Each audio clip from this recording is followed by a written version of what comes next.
So, what really brought us to this conclusion of changing what we originally was planning on doing, and we was originally planning on getting the Bravia 5 after, it goes down a little bit more on sale in the next few months and such like that, because we are personally getting our we're giving our Vizio TV to one of our best friends, and I was like, you know what? I was like, picking up another Sony probably would be a very smart thing.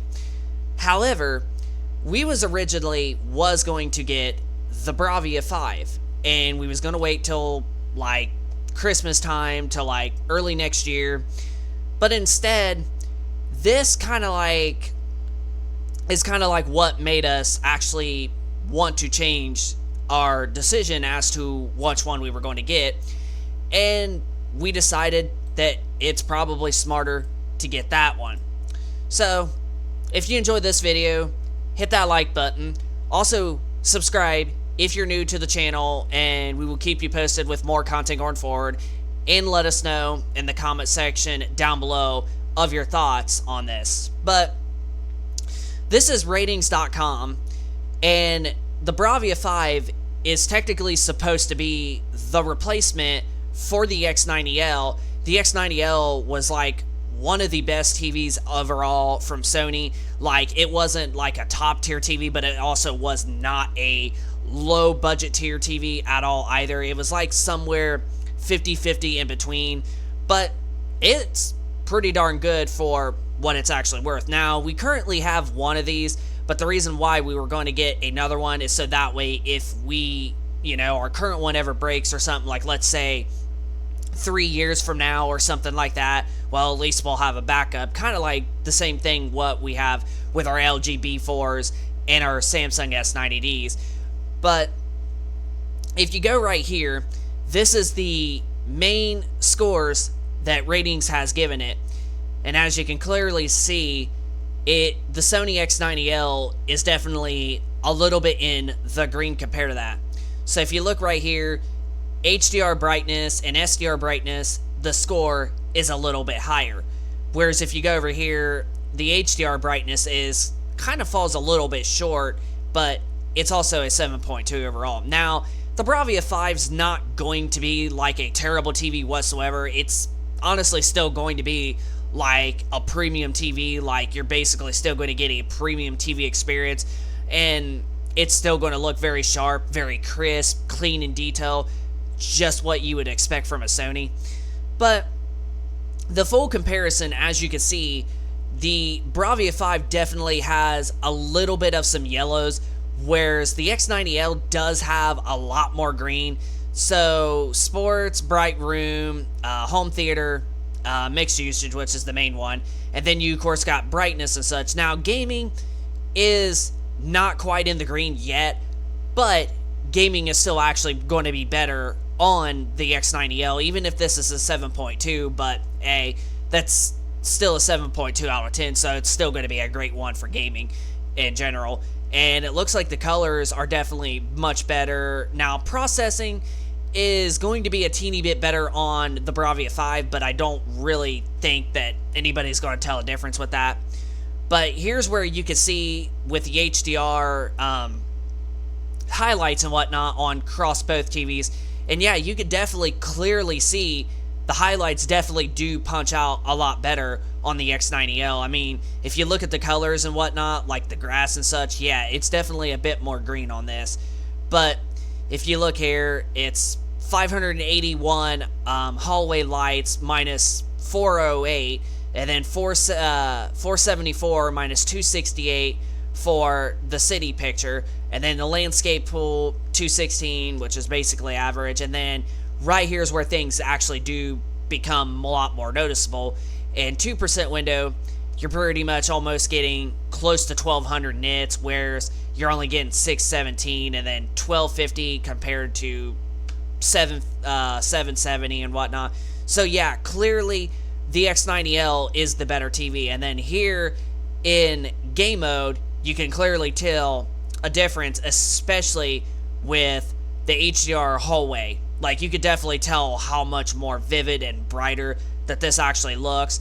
And yeah, 564 nits compared to 392, 504 compared to 260, 212 minus 208, and then 1123 minus 600, 1262 minus 750, 944. So yeah, you can clearly see it's that. And then SDR brightness, and this is where it's 8.9 from 8.0 from the Bravia 5, and the real scene, an average of full screen, you pretty much got 775 nits, which it may not be like extremely bright compared to something like a TCL QM8K or something, or even better yet, even a QM7K for an example, but that's still pretty darn bright, especially with room with a ton of lights, or I should say a decent bit of a selection of windows. And the Bravia 5 looks like it gets a pretty decent good bit bright overall of around 563 nits, but the 2%, 10%, and 25%, even 50% windows definitely are going to be much better and much brighter on the X90L. Now, contrast is pretty much identical if you look right here. Like, yes, the Bravia 5 is going to be better, especially with native contrast and local dimming, but you're like, if you look right there, like 4,163, 4,459, and then 49, almost 5,000 minus 53, 500 and such. Like, yeah, you're not going to really tell a difference in contrast. If you had these two side by side with these bit of numbers, it's going to look pretty much identical at that point. And then light zone precision is pretty much good on both. Now, I know that this is going to be one area that the Bravia 5 is going to excel in, but if you're essentially just playing video games or something like that, or just watching mostly just open, like, real life type of content, this is what I don't think is a huge problem. But if you want the better black level, then I would recommend getting the Bravia 5, but I honestly don't think that most people's going to even really care. And then plus, not only that, the X90L is actually only a full array TV, whereas the Bravia 5 is a mini LED. But even then, you can see right here that it still has some blooming around the box and whatnot, so it's still not going to be perfect. And then contrast and dark details in a game mode is going to be pretty much the same across both. And black uniformity is honestly just a tad bit better on the X90L over the Bravia 5, but honestly they almost look pretty much identical. And then of course you got your color coverage, and pretty much it's 89%, 90%, 69, 68, so pretty much identical. And this is another area that the X90L really kicks the Bravia 5's butt, and that is HDR color volume. So you can see they got it scored an 8.3, and the Bravia 5's not bad by any means, but it is still a tad bit lower than the X90L. So you're going to get much more better, brighter, and darker vivid colors, as you're seeing on this picture right here. And then of course you got SDR calibration, which looks better on that, and then also looks better on the X90L. Same thing with HDR pre-calibration, it looks better on the X90L, and also post-calibration. Now, this is another area where the Bravia 5 does, however, beat the X90L, but you're not going to really tell a difference whatsoever at all. So even though it is scored higher for PQ EOTF tracking, the X90L is still going to be very good overall. As you can see, it's an 8.3 out of 10 compared to 9.1 out of 10, so really not much of a difference there. And this is another area that really ain't going to really tell a difference at all. Honestly, I really just don't think, you're just not going to really tell a difference in that. And the same thing with the upscaling. Sony is always known for having the best on upscaling and all that. So Sony is known for that. HDR native gradient, also exactly pretty much identical. So some you just are. Now this is where I was originally going to get the Bravia 5. And the gaming input lag, as you're looking at these numbers, is definitely a bit more lower, almost compared to a Samsung or an LG type of TV. So you're almost getting exactly lowest input latency as what you would get with a Samsung or an LG OLED, for an example, because usually you would get 10 milliseconds at 60 hertz and then 5 milliseconds at 120. This, you're pretty much getting 13.5, which is still pretty darn good, at 4K 60 hertz. Then you're actually getting 5.3 milliseconds at 120 hertz, no matter what resolution. So you're pretty much getting almost practically Samsung and LG OLED type of numbers for input latency. But you're an average gamer, even to an extent a hardcore gamer like us, wouldn't really tell the difference between these. Like if you're playing at right here at 17.8 milliseconds compared to 13.5, you really just not going to tell very much of a difference, because it's just so low that it's just so low that you're getting a nice gaming response no matter what the odds are. So we originally wasn't going to get the X90L again because of this reason, but because of all the other things that it is showing, it's kind of like what got us to want to get it.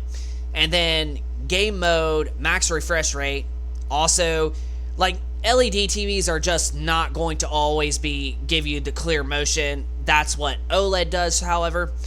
But when you look at this, even though they're still both not quite great, the X90L is a tiny bit faster in terms of motion handling and frame rate and whatnot.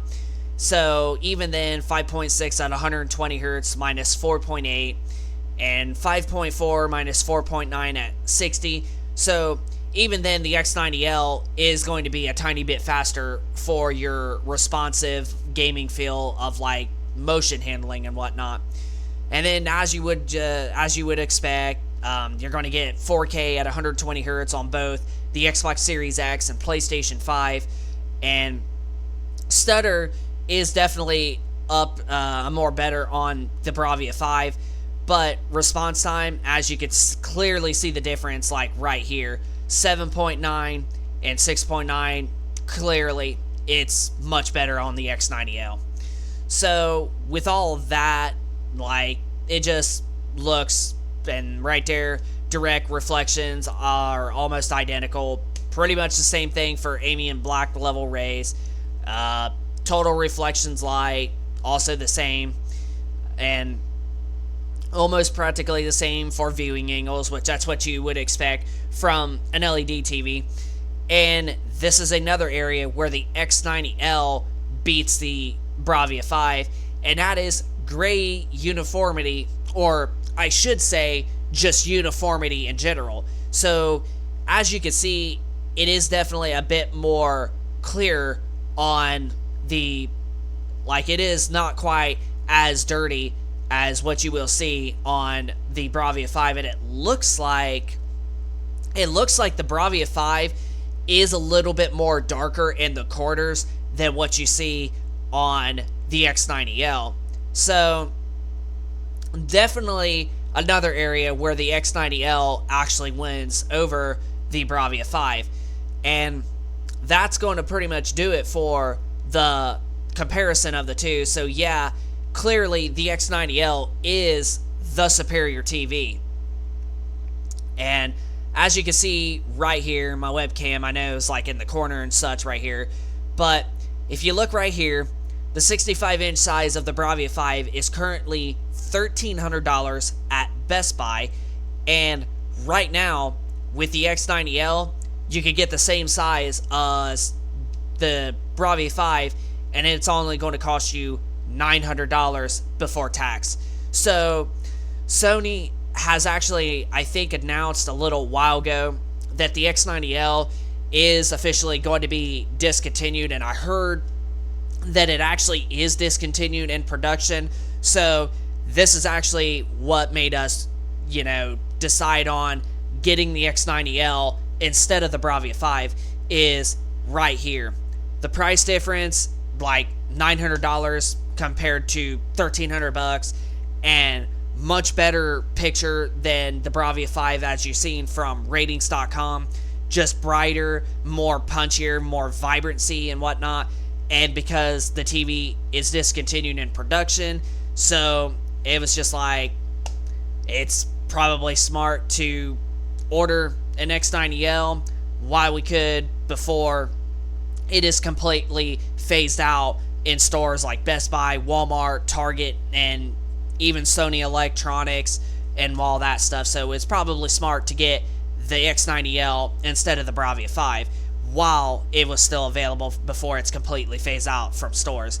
So yeah, but the TV we got, or the X90L, I should say, that we did order, it is not supposed to come in until this November, or better yet, December, depending on if we have enough money. Now, progressive leasing is a nice thing, and actually I just seen that progressive leasing's actually started working with places like Walmart, Wayfair, to where you can get your like furniture and like entertainment stands for like your TVs and whatnot. And then of course Amazon, and progressive leasing is really starting to expand much more places. And Big Lots, even though they completely closed down, and then a company bought them and saved like a couple hundred locations, which there are a couple near us. They were actually taking progressive leasing, and honestly, it's what we were thinking about originally getting a new couch originally from, and we might still actually do that sometime next year in 2026 and whatnot. But progressive leasing definitely does help you out if you want to get something like a TV, like from Best Buy for an example, and you don't want to pay that money all out once.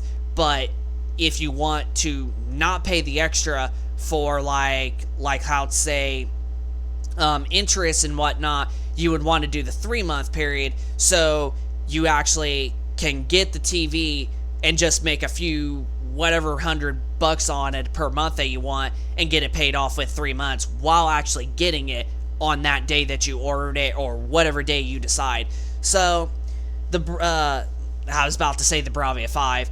So our X90L, our second one, will not be delivered until November or December, in just a few months, so that way we could save up some money, but we have it, available, so that way we got one before the stock completely runs out. So even though the Bravia 5 had some advantages, like gaming on it, for an example, had a slightly bit lower input latency, the X90L, I'm just going to flat out say it, is the better gaming TV, even with the couple milliseconds of higher input latency that it has. It is clearly the better LED TV from Sony currently right now. But if you want to go even higher up, then I would personally look at the Bravia 7. Now that one is a really, really good one, and honestly, it's probably the next step up from the X90L, if you honestly ask me. Like, it's the next step up in Sony, like, TVs with better picture quality and whatnot. But the X90L, it's still a pretty good TV. So, but I actually find myself really, really amazed with our current one that we currently have in our bedroom. Now, we have a Samsung QD-OLED right here in our little gaming office room, and then we have an LG, like, regular OLED downstairs in our living room, so, like, we could still play games down there on an OLED and have, like, get-togethers for, like, football and whatnot. It's really awesome. But I actually found myself very, very impressed with the X90L picture quality and whatnot, even coming from an OLED. Like, I was like, bro, this actually still looks good. Like, GTA 5 on the PlayStation 5 in HDR, like, it was, or like, mind-blowing. It was like, wow, this is a full array TV, and yet it still looks good and like top tier quality. So that was also another reason that got us to also want to try to get another X90L while we can. So that is actually the reason as to why we actually decided to get another X90L instead of the Bravia 5 after we give rid of our Vizio TV to our friend here probably next week or two or whatever. But we're definitely giving that Vizio TV to our friend eventually at some point nearby.